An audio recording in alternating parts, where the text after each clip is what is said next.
Assalamu alaikum dear students. Today our topic is naming alkanes. In this we have learned IUPAC name, that is also known as systematic name. An international body, the International Union of Pure and Applied Chemistry, IUPAC, has devised a system of naming organic compounds that depend on their structures. These names indicate the number of carbon atoms present in the organic compound. We can easily recognize organic compound by its IUPAC name. Such names are called systematic name. The key point of naming a straight chain alkane is that the name is based on the number of carbon atom in the chain. IUPAC system में organic compound को एक नाम दिया जाता है और इस system की जो बेस है वो नंबर ऑफ कार्बन एटम पे रखी जाती है जो किसी भी चेन में एग्जिस्ट करते हैं। IUPAC नेम के जो पार्ट हैं वो 2 पार्ट्स हैं। Number 1 stem, number 2 suffix. Naming hydrocarbons using the IUPAC system. Dear student, तो आपको पता है कि हाइड्रोकार्बन ऐसे कंपाउंड होते हैं जो कि हाइड्रोजन और कार्बन से मिलकर बने होते हैं। तो हम IUPAC सिस्टम के तहत हाइड्रोकार्बन की नेमिंग पढ़ रहे हैं, जिसमें हमारे पास फर्स्ट पार्ट था स्टेम। स्टेम आपके पास क्या होगी? The stem tell the number of carbon atom in the chain.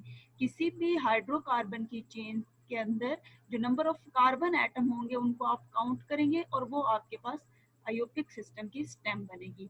Like myth carbon 1, अगर आपके पास किसी भी फार्मूला के अंदर जो कि हाइड्रोकार्बन का है उसमें 1 कार्बन हुआ तो उसके लिए आप मिथ का वर्ड यूज करेंगे, यानी कि फार्मूला मिथ होगा उसका। इसी तरह नंबर ऑफ कार्बन एटम 2 हुए तो इथ उसकी स्टेम होगी। नंबर ऑफ कार्बन एटम 4 हैं तो but, number of carbon atom 5 हैं तो उसकी स्टेम पेंट होगी।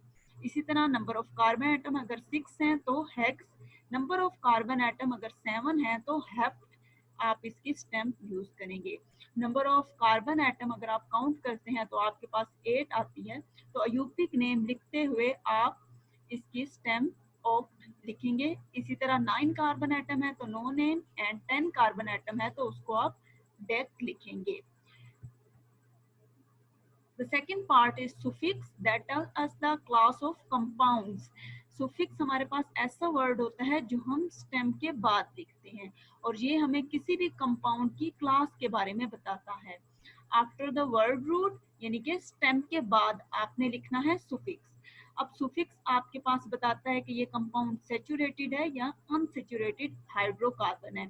फॉर एग्जाम्पल, अगर आपने सैचुरेटेड हाइड्रोकार्बन है आपके पास और आपने उसका सुफिक्स लिखना है तो उसके लिए आप ANE एन का वर्ड यूज करेंगे और ये वर्ड आप रूट वर्ड के बाद यानी कि स्टेम के बाद लगाएंगे। फॉर एग्जाम्पल, यहाँ पर आपके पास एक हाइड्रोकार्बन कंपाउंड गिवन है CH3 CH2 CH2 CH3। तो आपने इसका नेम लिखना है। सबसे पहले आप इसमें number of carbon atom count करेंगे जो कि 1 2 3 4 हैं।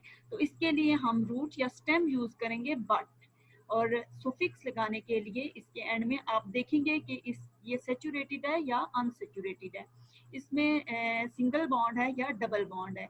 तो यहाँ पर हर कार्बन की 4 वैलेंसी अगर आप देखेंगे पूरी करनी है और उसमें, और इसके जो क्लास है वो एन है, ANE। तो आपके पास इस कंपाउंड का IUPAC नेम ब्यूटेन बनेगा क्योंकि इसकी स्टेम बट है और इसका सुफिक्स एन है।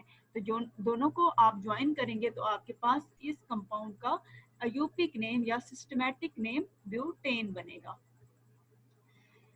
Test yourself. Here is some questions for you. Write IUPAC names for the following alkanes. आपके पास यहाँ पर कुछ alkanes हैं, कंपाउंड है, आपने उनके नाम लिखने हैं। इसी तरह which formula is correct representation of pentane? ABC आपके पास D ऑप्शन है, उसमें से आपने correct representation pentane की सिलेक्ट करनी है। ओके स्टूडेंट, होप सो कि आपको अच्छे से समझ आ गई होगी। थैंक यू, फी अमानिल्लाह।